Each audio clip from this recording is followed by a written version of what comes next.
Ding, ding, ding, ding. Yeah. Hi, welcome back for Digital Dividends again. I'm Mark Jones, the MD of Your Digital Solution, and I am joined by Jodie. The brand strategist for YDS. What you don't know isn't worth knowing. Isn't that the new tagline for Well, Jodie? Is that the thing? We're going to work with that? Essentially, you can't sell a secret. So that's our job, is to get it out there and get all of our brands noticed and seen for exactly what they do. Blow your bags. Yeah, exactly. What are we talking about today? Business planning cycles. Oh, yeah. Very exciting. Yeah. CFOs get excited. Everyone else gets blows their hair back. Reports. I love it. Anyway, but no, it's part of the tradition of business, isn't it, to make sure you have a cycle through which it keeps a degree of discipline, keeps the eyes up. I don't know any business owners that aren't head down, running hard, trying to keep on top of things and taking that time out, genuine time out to go, are we digging away feverishly in the right direction? So yeah, that's your wheelhouse, working with the CFOs and CMOs. And then by the time I work with the head of marketing or someone that's got that marketing budget, then we take some time to enact what those business goals are for the future. And sometimes we find, and I suppose this is any marketing department, there's a misalignment between marketing budget and business outcomes or business objectives. Right. So we want to halve the marketing budget, we want double the leads, but as we know, that doesn't necessarily work. It sounds lovely. Well, we all want that. Yeah. But no one lives in a vacuum either. And I think a lot of businesses want to be quite deterministic in, I set my budget and therefore this is the outcome I need to see. Well, sure, if you lived in a vacuum and it was your universe, but unfortunately there are others in it. And I also think that competitive monitoring as to what else is going on, or even as simple as what's the cost per click done on the Google platform in our industry? Because we know there's a bit of research came out about a year ago. For the preceding 18 months from that time, all sectors, all categories, the cost per click went up 91%.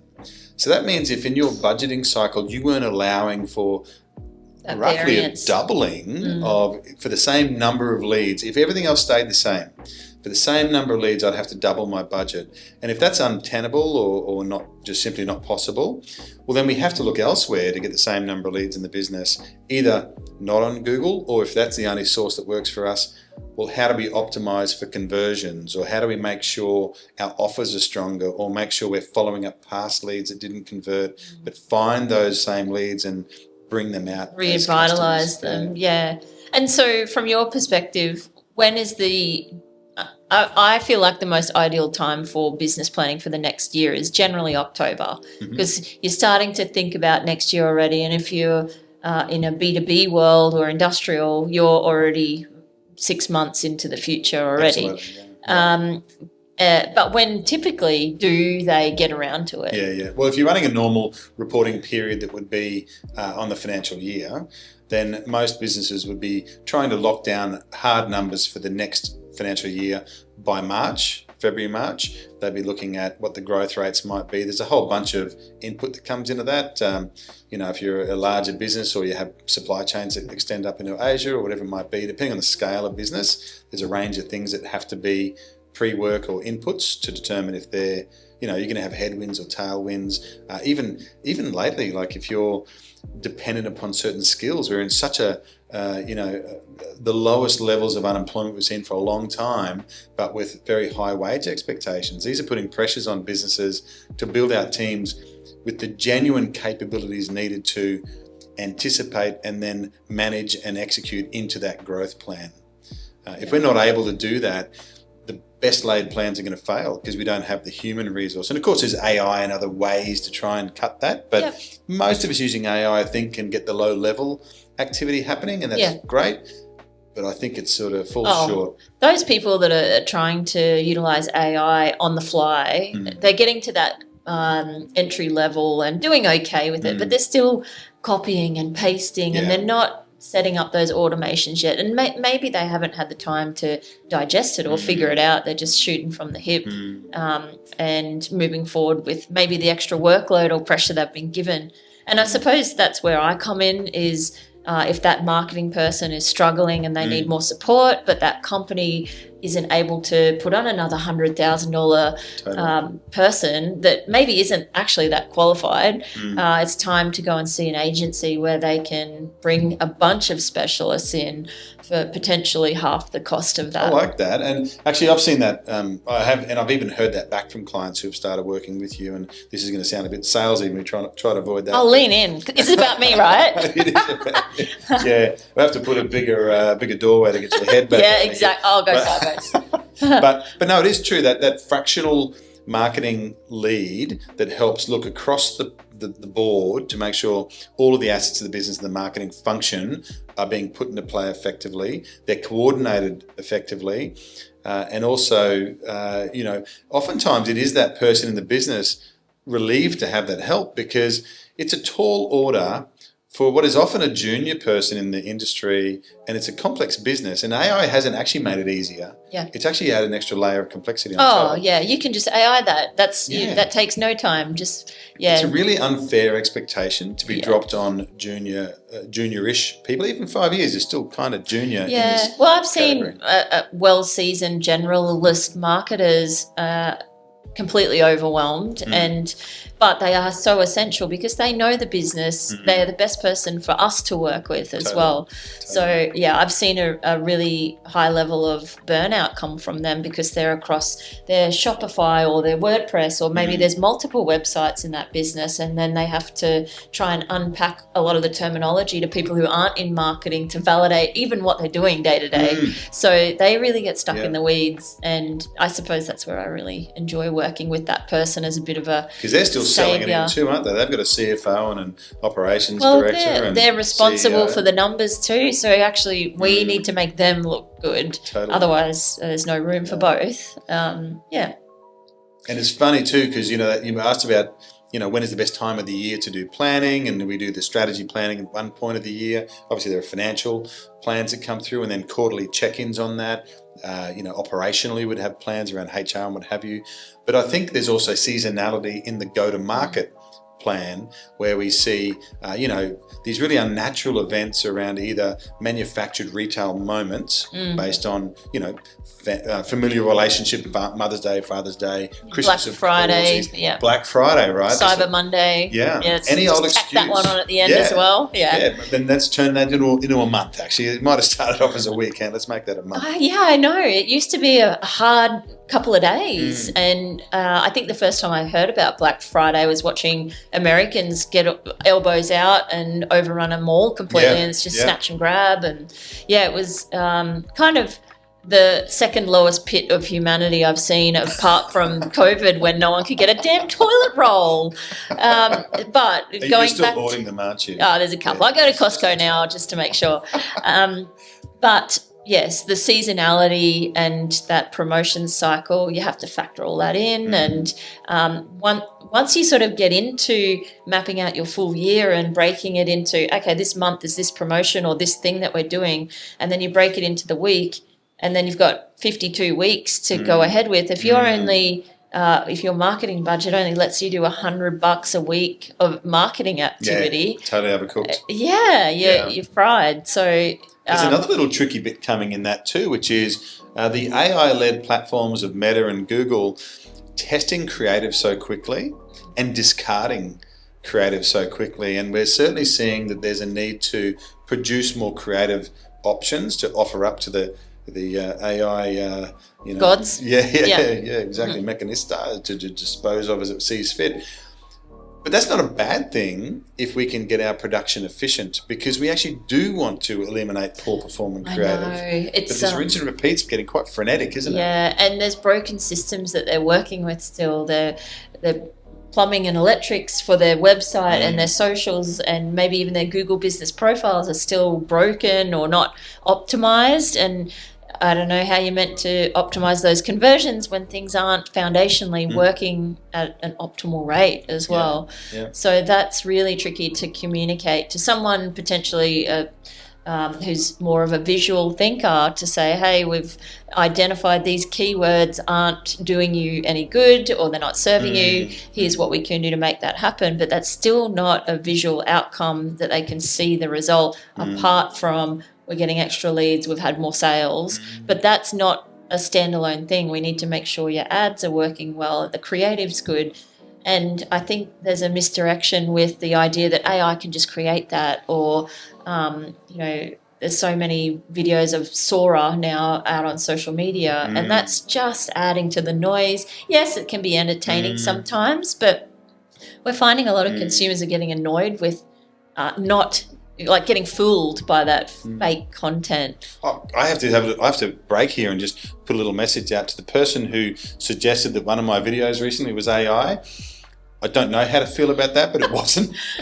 They said I look really rigid and clipped. Well, hey, this ain't AI, girlfriend. Oh, no, anyway, this is like cycling on the weekends and ice baths and it was really funny. Oh, that's kind of a compliment, I guess. I don't know. Maybe I was just so polished I looked AI-like. Yeah. But anyway, you that was didn't use Facetune, did you? Like the influencers do. I don't know. I did pluck an eyebrow hair the other day. I don't know if is that doing my eyebrows? I'm not sure. I could have crossed over. It would have been causing you a headwind on the bike for sure.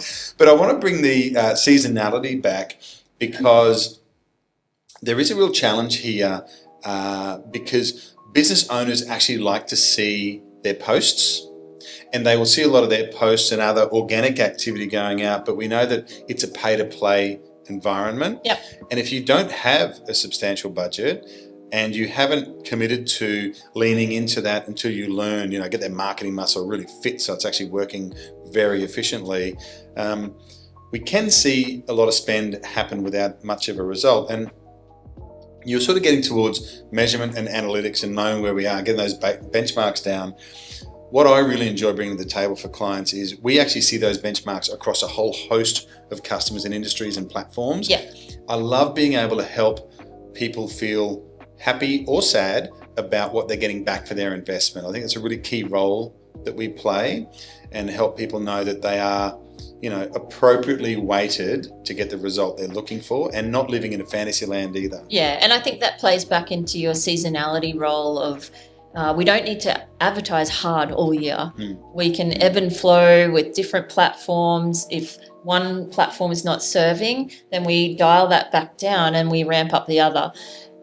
Where it doesn't work in seasonality, though, is if you turn one thing off 1 month and start on another thing 1 month, and then you turn that off and then you go over here for a month.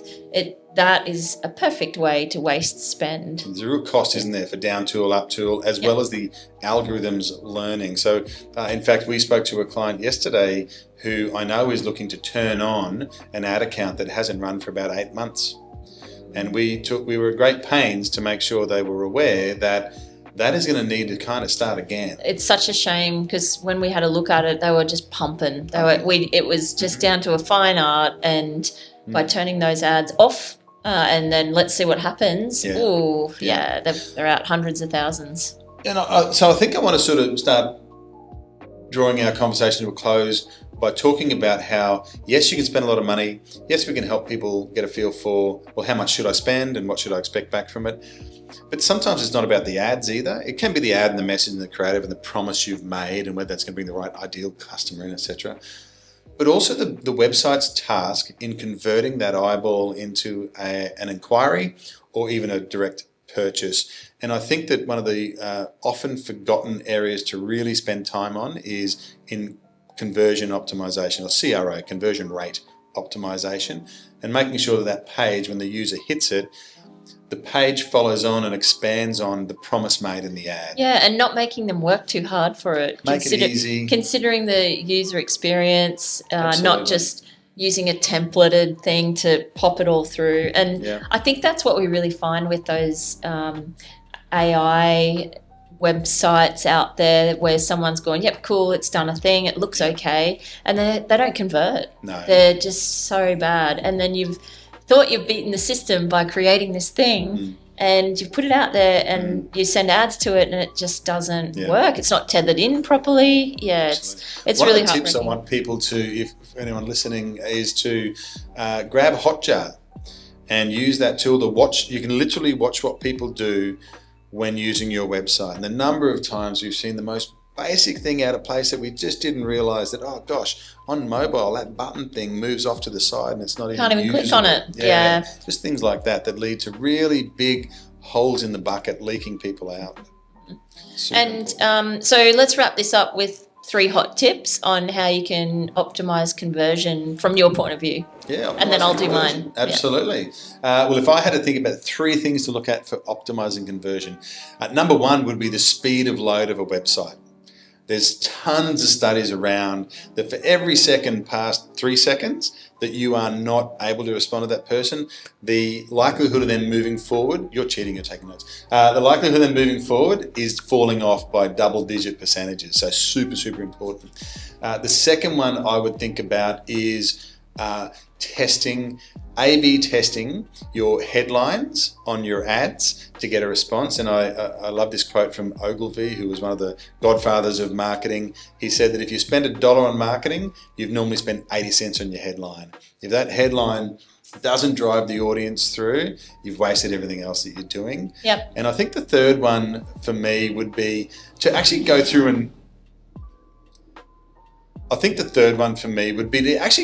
and do it yourself. Because a number of times... Do you mean get on the website and just go the motions as like a Be customer? the lead. Yeah. Go and use it. Eat your own dog food. Go and use it. And that's a quote from Zig Ziglar, I think, just so people don't think I'm into eating. Note to your kids at home. That's why you look so polished on that social post. I have got the best. There's some... My pelt is on fire.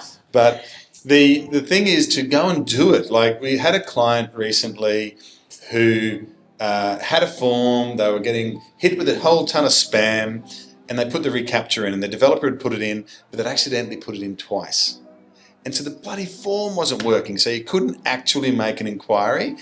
And we're sort of running ads to this thing. We didn't know that it happened. And so within a couple of weeks, you're starting to go, well, hey, what's going on here? You know, so that's working. It's going to the page loads. You've got to put the form in, fill it in, make sure that inquiry lands in the inbox of the person who has to reply. So that'd be my 3 functional tips. Yeah. Make sure it works. Mine comes from a more holistic view, obviously, because I'm in branding and I'm all about customers. So for me, conversion optimization is, the common sense things. Make sure that the messaging is relative to your audience so that when they read it, they go, these people get me. And then you've got that alignment, that buy-in and that urge. And yes, then the functionality, of course. The second part is don't blast your bloody logo over everything. Don't make it super huge, because when someone comes to your website, if you've got a massive logo right up the front, then all of that real estate, if they don't go any further down the page, they're just seeing you promoting yourself. So you make it about yourself then. And like no real estate agent ever did that, did they? Well, at least they might have a picture of what they hawk, And the other part is have decent photography. And it's got to be your own and unique to you, so that when you interact with that customer, what you see is what you get. Yeah, authenticity. And then you don't get upset. Yeah, wonderful. Thanks, Jodie.